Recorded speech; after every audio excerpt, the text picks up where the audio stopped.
Jom kita kenali brand daripada Dickies ini. Hari ini saya akan jelaskan asal-usul brand besar bernama Dickies ini. Okey, yang pertama, pemilik kepada brand Dickies ini nama dia adalah Williamson Dickey. Seterusnya, ia ditubuhkan pada tahun 1922 di Fort Worth, Texas, US. Asalnya, ia adalah sebuah syarikat kecil yang membuat pakaian workwear untuk pekerja ladang, bengkel dan buruh binaan. Dan perkembangannya dari tahun 30-an jadi popular di kalangan pekerja di sana kerana barangnya yang tahan lasak, susah koyak dan kalis air. Okey, seterusnya pada tahun 1950 hingga 70 berkembang dari Amerika ke Eropah dan Asia. Ia juga dikenali sebagai pakaian kerja heavy duty dan sekarang pakaiannya jadi gabungan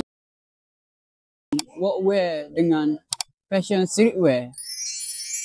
Yang pertama, material tebal dan tahan lasak. Yang kedua, rekaan yang simple dan lebih kepada fungsi berbanding gaya asalnya. Yang ketiga, logo oral merah kuning biru jadi trademark rasmi. Hari ini Dickies masih juga jadi pilihan pekerja, tapi juga dipakai sebagai fashion urban dan streetwear di seluruh dunia. Sudah anda belajar? Sila komen.